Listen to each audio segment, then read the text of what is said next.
नमस्कार बच्चों, आज हम कक्षा 6 की संस्कृत पाठ्य पुस्तक रिद्धि संस्कृतम का 18वां पाठ पढ़ेंगे, जो कि आपकी पुस्तक का जो है अंतिम पाठ है, लास्ट चैप्टर है, संख्यावाचक शब्दः।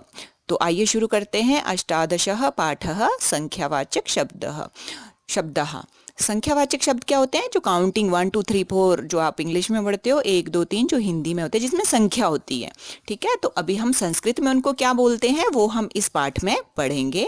सबसे पहले हम पाठ शुरू करते हैं। उसमें क्या लिखा है? एषः एकम उद्यानम अस्ति। एषः यह, एकम एक, उद्यानम उद्यान, अस्ति है, यह एक उद्यान है। उद्याने द्वौ विशाल वृक्षौ स्तः। उद्यान में द्वौ दो विशाल विशाल वृक्ष हैं। उद्यान में दो विशाल वृक्ष हैं। उद्याने त्रयः बालकाः क्रीडन्ति। उद्यान में 3 बालकाः बालक क्रीडन्ति खेलते हैं या खेल रहे हैं। उद्यान में 3 बालक खेल रहे हैं। उद्याने चत्वारः मयूरः नृत्यन्ति। उद्यान में 4 मयूर नाच रहे हैं, मोर नाच रहे हैं। 5 वानरः वृक्षे कूर्दन्ति। 5 वानर वृक्ष पर कूदते हैं। 5 बंदर वृक्ष पर कूदते हैं। एकस्मिन् वृक्षे 6 फलानि सन्ति। एक वृक्ष पर 6 फल हैं। 6 होते हैं 6 फल हैं। ये पूरी काउंटिंग लिखी हुई है 10 तक आपको। सप्त शुकाः फलानि खादन्ति। 7 शुकाः तोते, फलानि फल, खादन्ति खाते हैं या खा रहे हैं। 7 तोते फल खाते हैं। 8 खगाः गगने उड्यन्ति। 8 खगाः पक्षी, गगने आकाश में, उड्यन्ति उड़ते हैं। 8 पक्षी आकाश में उड़ रहे हैं या फिर उड़ते हैं। तड़ागे नव कमलानि विकसन्ति। तड़ागे तालाब में, 9 कमलानि कमल, विकसन्ति खिलते हैं। तालाब में 9 कमल खिलते हैं। उद्याने 10 चटकाः सन्ति। उद्यान में, बगीचे में 10 चटकाः चिड़ियां सन्ति हैं।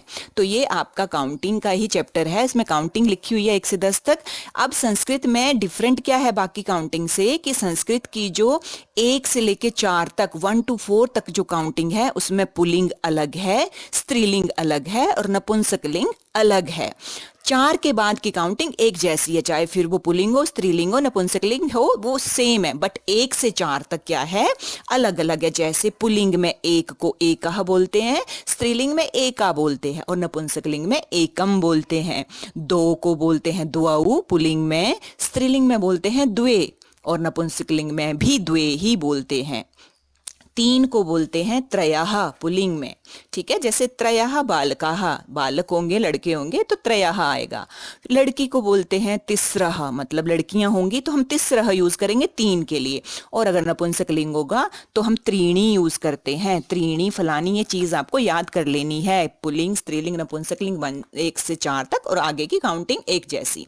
फिर पुल्लिंग में 4 को बोलते हैं चत्वारः और स्त्रीलिंग में बोलते हैं चतस्रः और नपुंसकलिंग में बोलते हैं चत्वारी। और उसके बाद की काउंटिंग आपको लिखी हुई है, तो उसके बाद की काउंटिंग एक जैसी होती है। उसमें पुल्लिंग स्त्रीलिंग अलग से बिल्कुल भी नहीं होते हैं, तीनों लिंगों में वो समान ही होती है। ये काउंटिंग आपको याद कर लेनी है, बहुत ईजी है।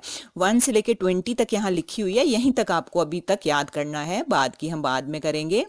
अब पाठ ये छोटा सा है, अभ्यास कार्य भी हम साथ में कर लेंगे। तो आइए शुरू करते हैं अभ्यास कार्य। पहला जो इसमें प्रश्न है वो है, चित्रम दृष्ट्वा संख्या शब्दम चित्वा रिक्त स्थानानि पूरयत। अब यहाँ पे आपको पुल्लिंग और स्त्रीलिंग का ध्यान रखना पड़ेगा। ठीक है, तब जाके आपकी काउंटिंग सही होगी, अगर वो 4 तक है तो। ओके, पहला जो चित्र बना हुआ है उसमें विमान बने हुए हैं, जहाज बने हुए हैं, डैश विमाने। तो कितने हैं? 2 विमान है और विमान जो होता है वो नपुंसकलिंग है, तो क्या आ जाएगा? द्वे विमाने, द्वे विमाने।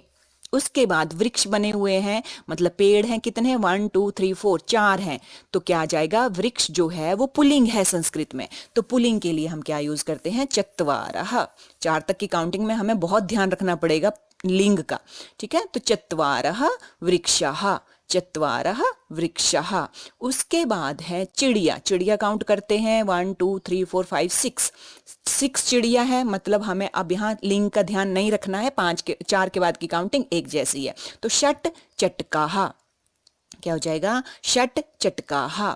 उसके बाद है फल, फल है टोटल 10, तो 10 में क्या हो जाएगा, दश फलानी, दश फलानी, दश लिख देंगे, फलानी लिखा हुआ है।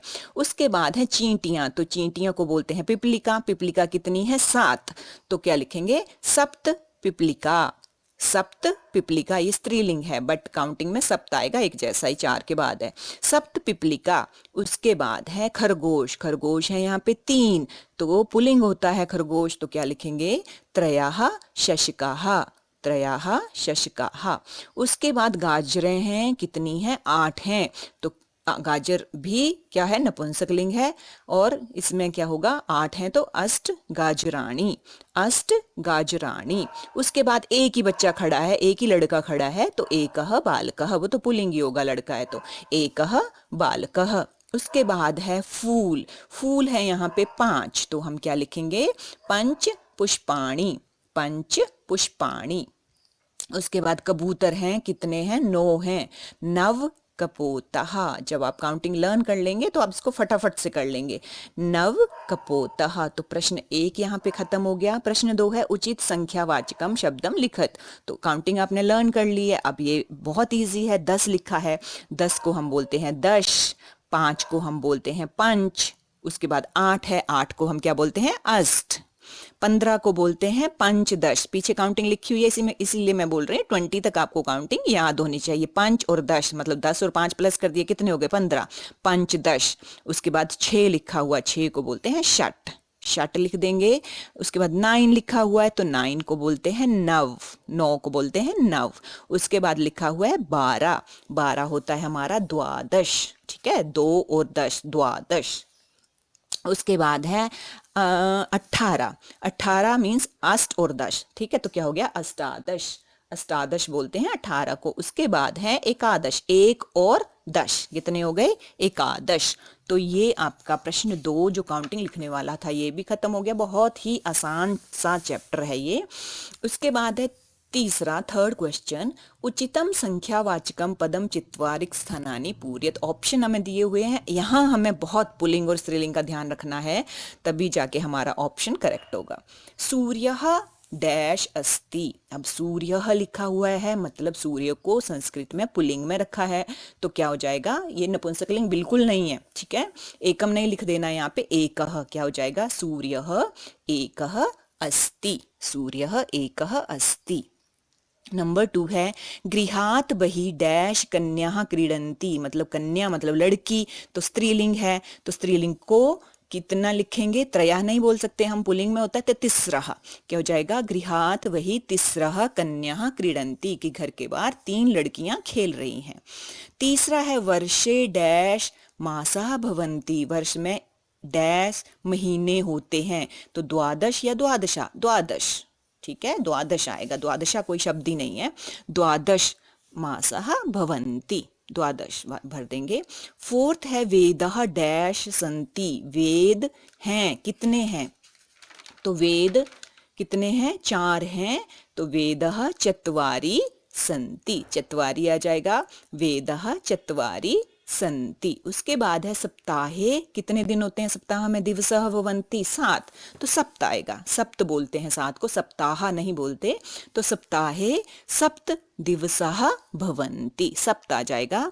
6 है भारते डैश ऋतवः सन्ति, भारत में कितनी ऋतुएं होती हैं, डैश ऋतवः भवन्ति, पंच षट या अष्ट, 6 ऋतुएं होती हैं, तो 6 को बोलते हैं षट, भारते षट ऋतवः संति, भारत में 6 ऋतुएं हैं। तो प्रश्न 3 भी खत्म हुआ। प्रश्न 4 है उचित संख्या पदई मेलनम कुरुत, संख्या पद मतलब आपको एक तरफ संस्कृत में लिखा हुआ है, दूसरी तरफ आपको 1 2 3 4 लिखा हुआ है, काउंटिंग लिखी हुई है, नंबर्स लिखे हुए हैं, तो आपको मैच करना है, बहुत इजी है। चत्वारः मतलब 4, 4 के साथ मैच कर देंगे। नवदश मतलब 19, 19 के साथ मैच कर देंगे। पंच मतलब 5, बहुत इजी है ये, अपने आप कर सकते हो आप इसको। षोडश मतलब 60 और 10 कितने हो गए 16। षोडश को हम 16 16 के साथ मैच करेंगे। विंशति विंशति होता है 20 20, तो विंशति को हम 20 के साथ मैच कर देंगे। अष्टादश, मैंने बोला अष्ट और दश मतलब 8 और 10 प्लस किए 18, तो अष्टादश 18। 18 लास्ट में है एकादश। एकादश क्या होता है 1 और 10, कितना हो गया 1 और 10 मतलब 11, तो कितने किसके साथ मैच कर देंगे एकादश को 11 के साथ। बहुत इजी सा चैप्टर था, बट लर्न किए बगैर ये इजी नहीं, बहुत डिफिकल्ट हो जाएगा, इसलिए आपको काउंटिंग अच्छे से याद कर लेनी है। उसके बाद क्रियाकलाप है, ये जरूर करना। क्रियाकलाप में आपको जो नीचे शब्द दिए हुए हैं उनको आपको संस्कृत में लिखना है। 5 फूल, 10 बच्चे, इससे आपकी और ज़्यादा प्रैक्टिस हो जाएगी। और ये सारे जो शब्द हैं फूल, बच्चे, पेड़, लड़की, इनकी संस्कृत आपको पहले से आती है क्योंकि आप कर चुके हो। तो ये जो एक्टिविटी है आप खुद से कर लेंगे। तो यहाँ आप हमारा जो है वो बुक का सारे चैप्टर्स ख़त्म होते हैं और अभ्यास कार्य भी ख़त्म होते हैं।